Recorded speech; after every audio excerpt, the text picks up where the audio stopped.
بسم اللہ الرحمن الرحیم۔ کبھی سوچا کہ میں نیچے میں کیا کروں گی، کل اگر موت آ جائے گی تو میرا کیا ہوگا؟ گرانٹیڈ مت لو، ہر چیز گرانٹیڈ مت لو۔ اسلام میں کوئی چیز گرانٹیڈ نہیں ہے۔ نہیں میں تو بڑا نیک، جو یہ سوچ رہا نا میں تو بڑا نیک، وہ سب سے بڑا گناہگار ہے۔ شیطان ہمارے سر کے اوپر ایسا پردہ ڈالتا، اب پردہ ڈال کے بولتا تم نے کیا ہی کیا گناہ، why are you saying sorry, تم نے کیا ہی کیا، تمہاری تو یہ نہیں کیے، یہ نہیں کیے، یہ نہیں کیے، یہ نہیں کیے، تم نے کیا ہی کیا، پردہ ڈال دیتا۔ ہم کو معافی مانگنے دیتے ہیں اس لیے کہ اس نے بھی نہیں مانگی تھی نا، اس نے بھی یہی کیا تھا نا، غرور میں ڈوبا نا، تو ہمارے سر پہ بھی غرور کا ایک پردہ ڈال دیتا۔ تو ہم نیچے کا انویسٹمنٹ میں سوچ رہے ہیں۔ اب آپ بولیں گے نیچے کا انویسٹمنٹ کیا ہے؟ نیچے کا انویسٹمنٹ پیسے سے نہیں ہوتا، ڈالرز اور پاؤنڈ سے نہیں ہوتا۔ نیچے کا انویسٹمنٹ راتوں میں اندھیرے میں اٹھ کے نماز شب سے ہوتا۔ نیچے کا انویسٹمنٹ کسی غریب کا خیال رکھنے سے ہوتا۔ نیچے کا انویسٹمنٹ کسی یتیم کے سر پہ ہاتھ رکھنے سے ہوتا۔ یہ نیچے کا انویسٹمنٹ کسی مومن سے مسکرا کے بات کرنے کا ہوتا۔ کسی نیچے کا انویسٹمنٹ غیبتوں سے بچنے کا ہوتا۔ نیچے کا انویسٹمنٹ دل سے حسد کو نکالنے کا ہوتا۔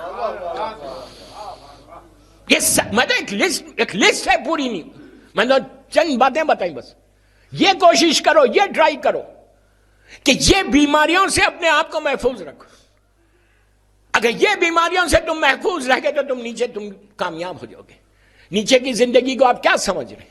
نیچے کی لائف کو آپ کیا سمجھ رہے ہیں؟ میں چھوٹی سی بات بولتا ہوں، آزاد بھائی دنیا سے چلے گئے، ان کا جب انتقال ہوا، پلیز غور سے سننا، ان کا جب انتقال ہوا بچوں نے ان کو دفن کیا، ہر طرف دہلی میں میسیج گیا کہ آزاد حسین صاحب کا انتقال ہو گیا، آج ان کی پہلی رات ہے، 2 رکعت نماز پڑھو۔ ہوا؟ روز آپ کو کوئی میسیج آتا ہے 2 رکعت نماز کا، تو اس کی نیت کیا کرتے ہو؟ ارے بولو بابا میں اتنی سخت مدد میں نہیں پڑھوں۔ ارے واہ، میں نے نہیں کہا، آپ نے کہا ہے۔ سب یہ کہہ رہے وحشت ہے قبر۔ بیٹا بھی یہ کہا، باپ کو دفن کر کے بیٹا آ کے 2 رکعت نماز کی نیت کرتا ہے کہ میں اپنے باپ کی، یہ ماں کی 2 رکعت وحشت قبر کی نماز پڑھ رہا۔ ہمارے ذہن کو جھنجھوڑا ہے پہلی رات کے لیے، کہ بیٹا پکار کے بول رہا میرا باپ، میری ماں، میرا بھائی، میری بہن فلاں مومن وحشت میں۔ کیا مطلب ہے وحشت کا؟ کبھی سوچا یہ بات ہمارے اوپر بھی آنے والی ہے، ہم بھی اس وحشت میں آئیں۔ کتنی وحشت ہے یہ مت بولو کہ عابد بالگرامی ڈرا رہے نہیں بابا، جو ریالٹی ہے اس کو پیش کرا۔ بہت ہاتھ رکھ کے میں مجلس پڑھ رہا، تو لحد ایک ایسی جگہ ہے کہ جہاں پہ کل من علیہ فان کا اینڈ وہاں ہو رہا۔ جب اللہ ہر چیز کو فنا کر دے گا تو تم جاؤ گے گا وہیں پہ جاؤ گے۔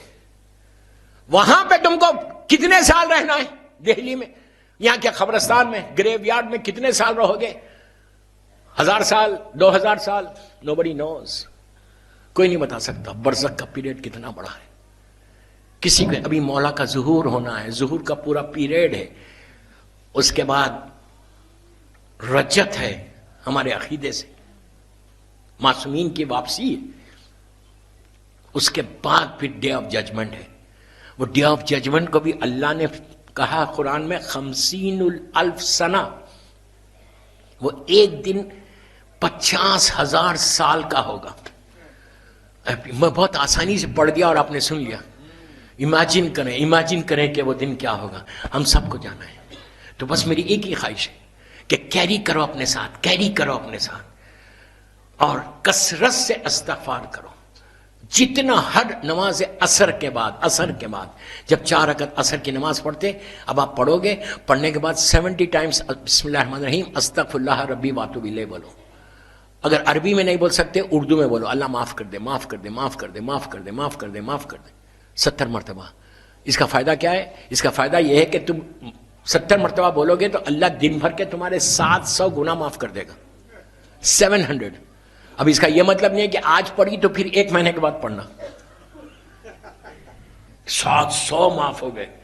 نو، روز پڑھنا ہے کثرت سے. اور جب استغفار کرتے ہو تو تمہارا رزق کھلتا ہے. استغفار کرتے تو تم پریشانیوں سے دور ہوتے. رات میں بستر پہ جب جانا، before you go to bed, just say one word, ایک جملہ بولنا سونے سے پہلے کہ اللہ آئی ایم سوری، اللہ تو مجھے معاف کر دے. اگر موت آ گئی تو مجھے معاف کر دینا. سونے سے پہلے ایک مرتبہ بولو، ایک مرتبہ بولو. یہ مت بولو کہ I'm too young، میں تو ابھی 20s میں 30s میں ابھی تھوڑی پڑھوں گا. نو نو نو نو نو، موت کبھی بھی آ سکتی ہے. ایک جملہ ضرور بولنا سونے سے پہلے کہ اللہ تو مجھے معاف کر دے. اور مولا حسین کو سلام کر کے سونا. اب یہ زمانہ ایسا ہے، زندگی چاہتے ہو تو غریب امام کو بھی ایک سلام کر لو جب نماز کے بعد پڑھتے ہو، اور سر پہ ایسا ہاتھ رکھو سونے سے پہلے. سب کو بول رہا، لڑکی لڑکا عورت مرد سب کو سونے سے پہلے زمانے کے امام کو سلام کرو، السلام علیکہ یا امام زمانہ اجل اللہ تعالیٰ فرجہ شریف. یا یہ بولو السلام علیکہ یا فرزند مظلوم بی بی زہرا اجل اللہ تعالیٰ فرجہ شریف. اب زمانہ اتنا قریب آ گیا کہ کم از کم مولا سے سلام کے ذریعے اپنے رشتے کو مضبوط کرو. ارے میں کچھ بول گیا، آپ لوگ نہیں سمجھے. سلام سے رشتہ بنتا ہے اور ختم ہوتا ہے. اگر دہلی میں خدا نہ خواستہ کسی مومن سے آپ کلوز تھے اور بات چیت بند ہو گئی، اور وہ شاہ مردہ میں مجلس میں آیا، آپ اس کو دیکھ کے سلام کرتے؟ پہلے سلام نہیں کرتے، منہ پھیر لیتے. گناہ کبیرہ ہے. اور کسی اجنبی کو روز جا کے تم سلام کرو، جانتے نہیں پہچانتے نہیں، تمہارے گھر کا پڑوسی ہے، مثال دے رہا، گھر کا پڑوسی ہے، تم جا کے روز اس کو سلام کر رہے ہیں.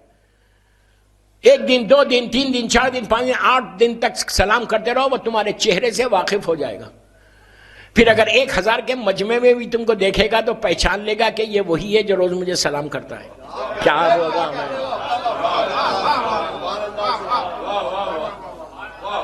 میرے اعمال ایسے نہیں ہے کہ میرا مولا مجھے دیکھے. عابد بن رامی کے اعمال ایسے نہیں ہے کہ مولا مجھے دیکھے. اگر روز میں مولا کو سلام کروں گا تو کم از کم اس لیے کہ سلام واجب نہیں ہے، جواب سلام واجب ہے. جواب سلام کیسا ہوتا؟ ابھی میں آیا شاہ مردہ میں واقف تو نہیں تھا کئی لوگوں سے، انہوں نے سلام کیا، میں نے ان کو جواب دیا. کیسے دیا جواب؟ انہوں نے کہا السلام علیکم مولانا. میں نے یوں منہ پھیر کے نہیں کہا علیکم السلام، بلکہ ان کے چہرے پہ، ان کی آنکھوں میں آنکھیں ڈالی، مسکرایا. کیا سن رہے؟ مسکرا کے اسمائل دے کے کہا علیکم السلام. منہ پھیر کے جواب دیتے تو وہ بولتے یہ مولانا کو اخلاق نہیں ہے، اور اہل بیت مرکز ہیں اخلاق کے. تم دہلی سے امام کو سلام کر رہے، السلام علیکم یا فرزند مظلوم بی بی زہرا. امام کہیں بھی ہو دنیا میں تم کو پلٹ کر دیکھ رہا کہ یہ وہ ہے جو روز مجھے سلام کرتا ہے. عزیزوں، امام کی نگاہ رحمت کی نگاہ ہے. تقدیر بدل جائے گی، ڈیسٹینی بدل جائے گی تمہاری. یہ کم از کم یہ دور میں اجل فرج ہم شروع کر دو. آخری وقت آ گیا ہے، ظہور سے پہلے تمہاری زبان سے یہ جملہ نکلنا، اجل فرجوں میں ایک دعا ہے کہ مولا ظہور جلدی کرے.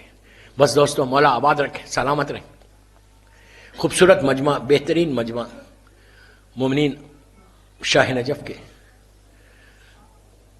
امام کی بارگاہ، ایک مومن کا چہلم برسی، پہلی برسی ہے.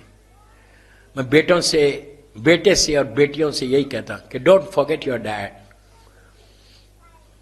اپنے باپ کو مت بھولو. ان کی لحد پہ ایوری تھرسڈے جاؤ کم از کم. باپ کی لحد پہ جب جانا، گریو پہ جانا تو سرانے بیٹھنا، اور ماں کی لحد پہ جانا تو پینتھی بیٹھنا. جو کرتے کرو، سورہ یاسین ہے، ملک ہے، رحمان ہے. اس کے ساتھ آخری تحفہ دے کے جا رہا، حدیث قصہ اپنے مرحومین کی خبر پہ جا کے ضرور پڑھو. آپ بولیں گے حدیث قصہ تو ہم گھروں میں پڑھتے ہیں. لحد پلیز غور سے سنو، ابھی تک نہیں سنا آپ نے. حدیث قصہ تو ہم شب جمعہ گھر میں پڑھتے ہیں، قبرستان میں جا کے کیوں پڑھیں؟ اس سے حدیث قصہ سے قبرستان سے کیا ریلیشن، کیا فائدہ؟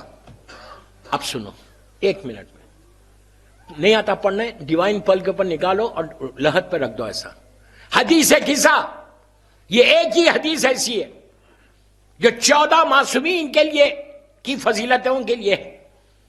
اور حدیث قصہ کا اینڈ دیکھو جا کے گھروں میں، اس کا آخری حصہ پڑھو، بالکل جہاں حدیث قصہ ختم ہو رہی.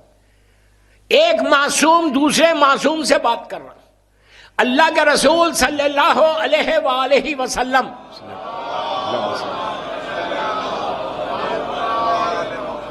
سرکار مولا کو بول رہے، دو معصوم بیچ میں کوئی نہیں ہے. اللہ کے رسول سرکار ہے یا میرا مولا ہے؟ سرکار مولا کو کیا بول رہے؟ قبرستان میں جتنے مردے ہیں ان کو کس چیز کی ضرورت ہے؟ کیا چاہیے ان کو نیچے؟ آپ جا کے جو فاتحہ پڑھتے ہیں تو کیوں پڑھتے ہو؟ مردوں کو چاہیے کیا مرنے کے بعد؟ پیسہ نہیں چاہیے، دولت نہیں چاہیے، سونا چاندی نہیں چاہیے، ان کو نیچے چاہیے رحمت خدا، اللہ کی رحمت.